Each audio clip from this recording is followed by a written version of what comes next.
25 پارے کا آغاز ہے. ارشاد فرمایا الیہ یرد علم الساعۃ، اللہ ہی کی طرف قیامت کا علم پھیرا جاتا ہے. یعنی حقیقی طور پر قیامت کا علم جاننے والا، قیامت کو جاننے والا اللہ تعالیٰ ہی ہے.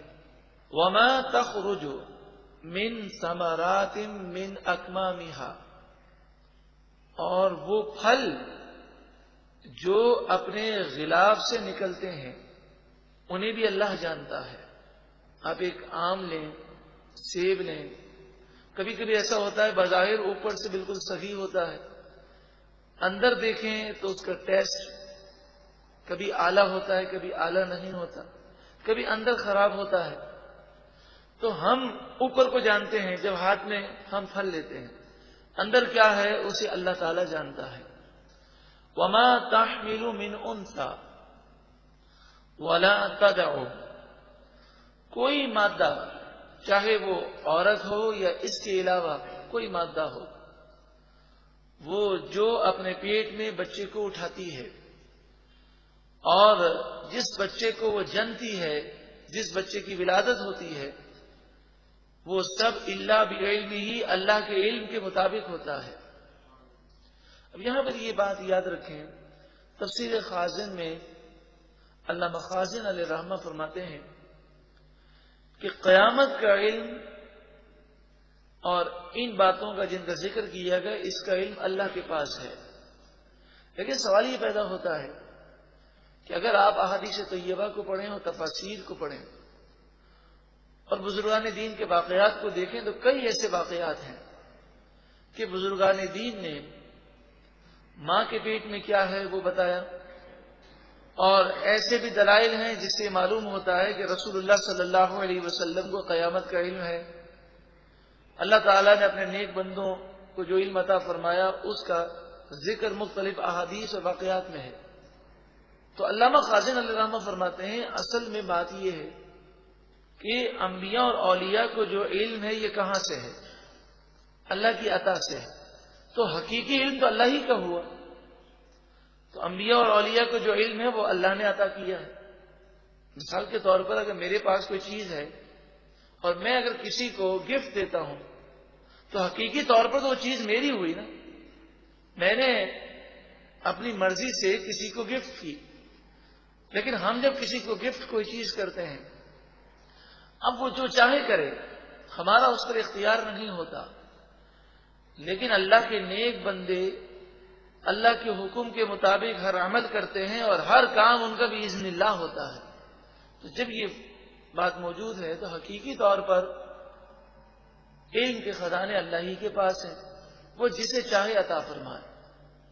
وَيَوْمَ يُنَادِيهِمْ أَيْنَ شُرَكَائِي، اور اس دن اللہ تعالیٰ ان مشرکوں کو فرمائے گا کہاں ہے میرے شریک، یعنی وہ بت جنہیں تم میرے برابر، میرے مد مقابل سمجھتے تھے، وہ کہاں ہے؟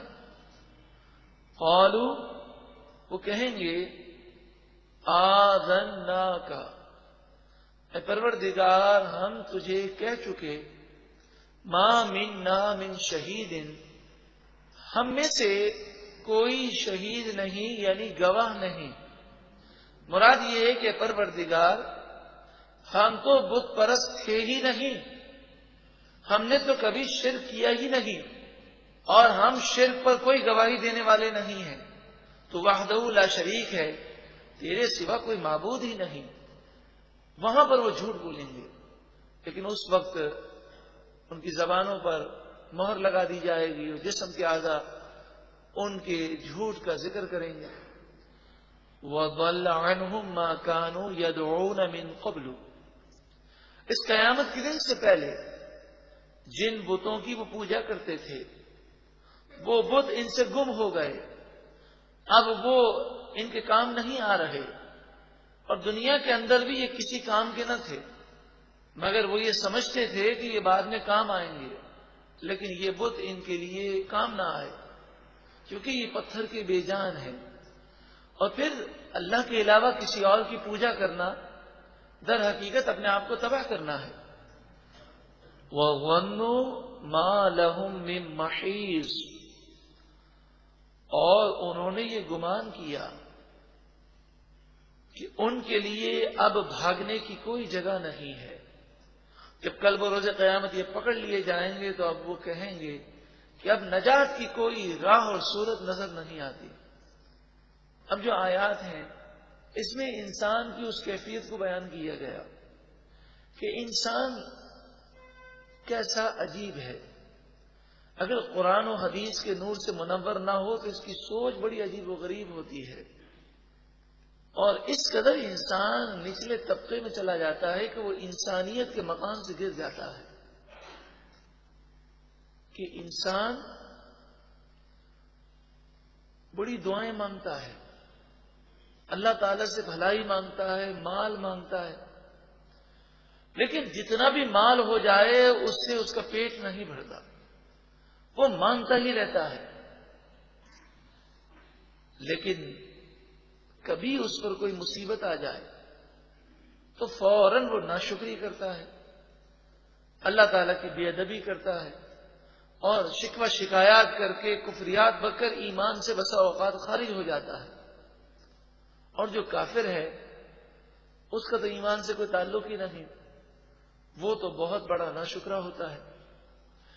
لا يسأم الانسان من دعاء الخیر، انسان بھلائی مانگنے سے اکتاتا نہیں ہے. جتنی بھی بھلائی اور خیر اور نعمتیں مل جائیں وہ اس کے لیے کم ہے.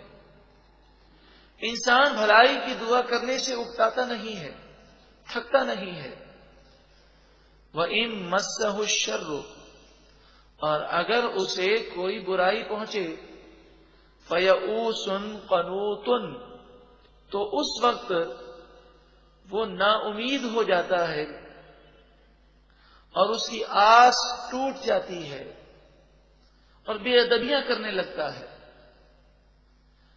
وَلَئِنْ أَذَقْنَاهُ رَحْمَةً مِنَّا مِنْ بَعْدِ ضَرَّاءٍ مَسَّتْهُ، اور اگر ہم اس مصیبت کے بعد جو مصیبت اسے پہنچی، اس مصیبت کے بعد ہماری طرف سے اسے رحمت عطا کریں، نعمتوں کی بارش کریں، مصیبت دور ہو جائے، تو اس وقت اللہ کا شکر نہیں کرتا، بلکہ کہتا ہے یہ تو میرا اپنا کمال ہے. میں شروع کر دیتا ہے، فلاں میرے دوست نے تعاون کیا، میں نے ایک ایسا فیصلہ کیا جس کے نتائج بظاہر غلط لگ رہے تھے، بعد میں اچھے نتائج آ گئے. یعنی وہ ان باتوں کی طرف اپنا رجحان لے جاتا ہے. لَيَقُولَنَّ هَذَا لِي، ضرور بضرور وہ کہتا ہے جب مصیبت دور ہو جائے، رحمت کی بارش ہو، نعمتیں عطا کی جائیں، تو کہتا ہے یہ میری وجہ سے ہے، یہ میرا کمال ہے. یہ سارے احوال کافر کے ہیں. جو مومن ہے، اللہ سے محبت کرنے والا ہے، وہ ایسا نہیں ہوتا. مومن کا تو عالم یہ ہے کہ نعمت ملے تو اللہ کا شکر ادا کرتا ہے، پھر بھی یہ کہتا ہے پروردگار ہم تیری نعمتوں پر شکر کا حق ادا نہ کر سکے، اور مصیبت آئے تو وہ صبر کرتا ہے اور کہتا ہے پروردگار تیری رضا پر ہم راضی ہیں. اور مصیبت میں وہ یہ سمجھتا ہے کہ شاید میرے گناہوں کی سزا ہے، اس لیے وہ سچی پکی توبہ کرتا ہے، روتا ہے. یہاں تک کہ بعض بزرگان دین کے واقعات میں ہے کہ اگر کبھی تیز بارشیں ہوتی اور نقصان ہو جاتا، ہوا چلتی، آندھی آ جاتی، تو روتے اور ساری رات روتے ہوئے گزار دیتے اور کہتے پروردگار تو مجھے معاف کر دے. اور ان کا ذہن یہ ہوتا کہ ہمارے گناہوں کی نحوست کی وجہ سے لوگوں پر مصیبتیں آ رہی ہیں. یعنی وہ نیک ہونے کے باوجود یہ سمجھتے تھے کہ ہم اتنے گناہ گار ہیں کہ ہمارے گناہوں کی وجہ سے لوگ پریشان ہو رہے ہیں. وَمَا أَظُنُّ السَّاعَةَ قَائِمَةً، اور وہ یہ کہتا ہے کہ میں یہ گمان نہیں کرتا کہ قیامت قائم ہوگی. وَلَئِن رُجِعْتُ إِلَىٰ رَبِّي، اور اگر میں اپنے رب کی طرف لوٹایا گیا، اول تو جانے اور وہاں پر کھڑے ہونے کا عقیدہ ہی نہیں، اور اگر بالفرض میں گیا تو جس رب نے مجھے دنیا میں اتنا مال دیا ہے تو وہ مجھ سے راضی ہے، تبھی تو اتنا دیا ہے، تو کل بروز قیامت بھی وہ مجھے جنت دے گا۔ یہ ان لوگوں کی نادانی ہے۔ ان لی عندہ للحسنی، بے شک میرے لیے اللہ کے پاس ضرور بھلائی ہے۔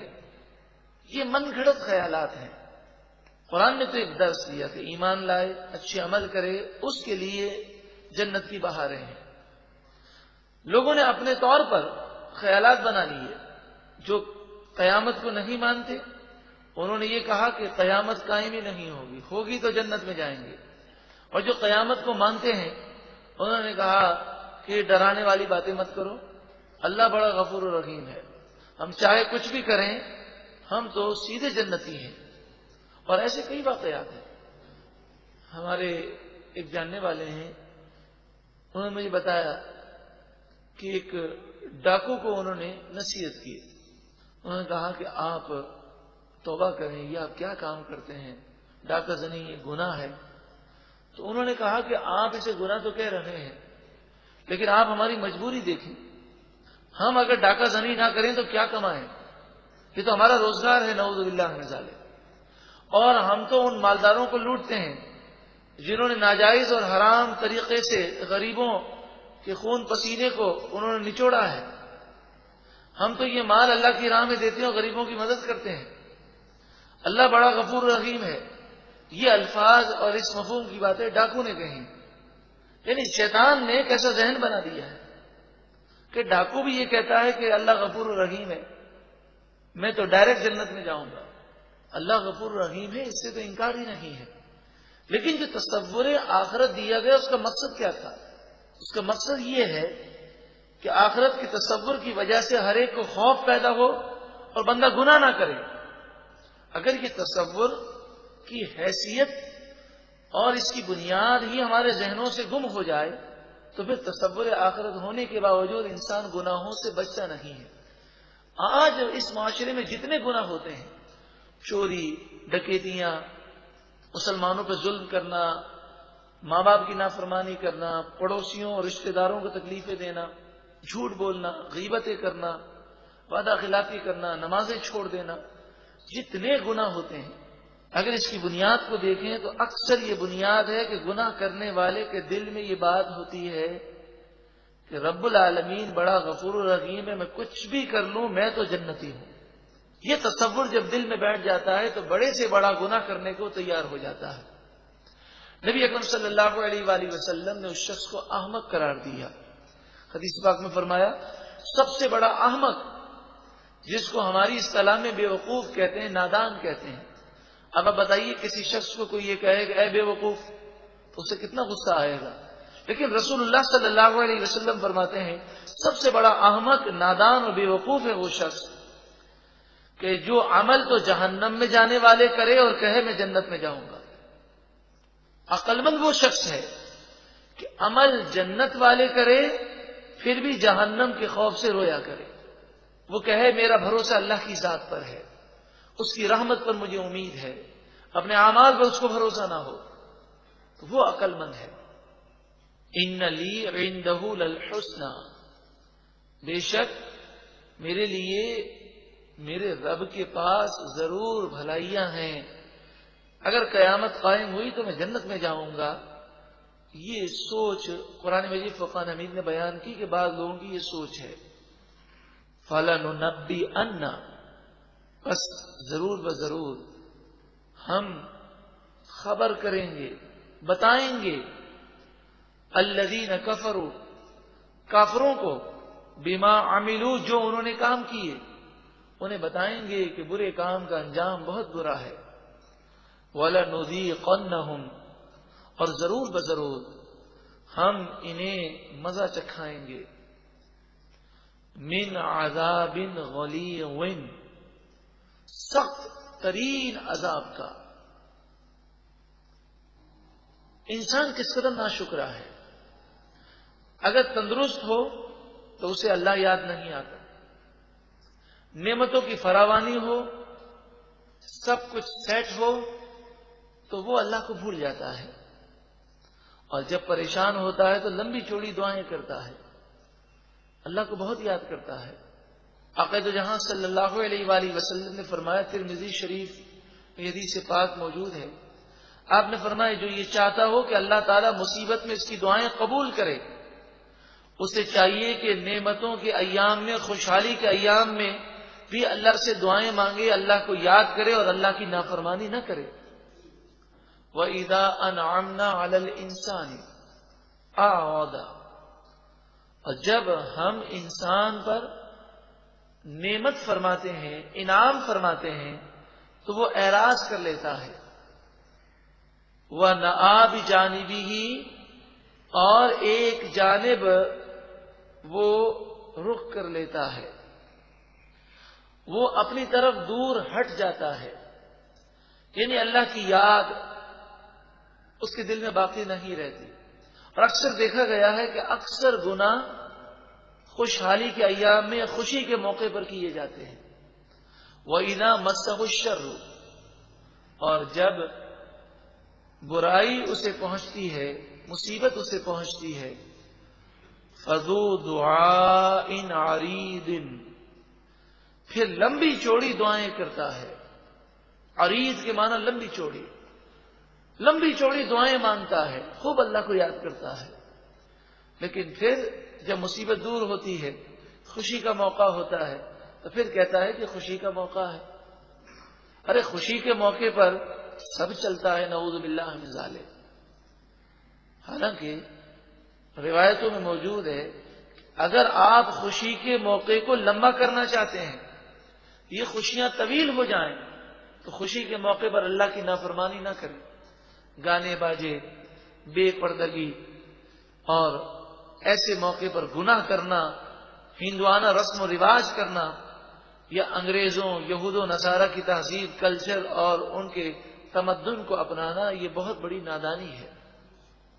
قل، اے محبوب آپ فرمائیے، ارأیتم، ذرا بتاؤ، ان کان من عند اللہ، اگر یہ قرآن اللہ کی طرف سے ہو، ثم کفرتم بہ، پھر تم نے اس کا انکار کیا، من اضل ممن هو فی شقاق بعید، تو اس سے بڑھ کر گمراہ کون کہ جو دور کی ضد میں مبتلا ہو۔ مراد یہ کہ کافروں کو پہلے تو یہ کہا گیا کہ یہ اللہ کی کتاب ہے، تو کافروں نے سننے سے انکار کیا، تو انہیں یہ سمجھایا گیا کہ تھوڑی دیر کے لیے چلو، تم یہ کہتے ہو یہ اللہ کی کتاب نہیں، لیکن تھوڑی دیر یہ سوچو کہ جو ہم کہہ رہے ہیں اگر یہ بات سچی ہے، تم یہ تصور کرو۔ کافروں کو سمجھایا گیا کہ اول تو تم کہتے ہو یہ اللہ کی کتاب نہیں، لیکن ایک لمحے کے لیے تصور تو کر لو کہ واقعی اللہ کی کتاب ہوگی۔ اگر یہ اللہ کی کتاب ہے تو اس سے دور ہٹنا کتنی بڑی گمراہی ہے۔ فی شقاق بعید کی یہ معنی ہے کہ اتنا ضد میں اور مخالفت میں کوئی شخص ہو کہ کوئی بات سننے کو تیار ہی نہ ہو، تو کافر اس لیے دین سے دور رہے کہ انہوں نے اپنا یہ ذہن بنایا کہ ہمیں سننا ہی نہیں ہے۔ اور آج اگر مسلمان قرآن سے دور ہیں، دین سے دور ہیں، تو کئی ایسے مسلمان ہیں کہ انہوں نے یہ ذہن بنایا کہ ہمیں سننا ہی نہیں ہے، سنیں گے تو ہمیں عمل کرنا پڑے گا۔ حالانکہ بغیر سنے اور بغیر غور کیے دل کی دنیا بدلتی نہیں ہے۔ یہ ہمارا عقیدہ ہے، ایمان ہے۔ کتنا بھی گناہگار مسلمان ہو، اگر قرآن کے درس کو شروع سے لے کر آخر تک سماعت کرے تو قرآن سخت دل کو نرم کرنے والا ہے، قرآن گناہگار کو نیک بنانے والا ہے، قرآن جہنمی کو جنتی بنانے والا ہے۔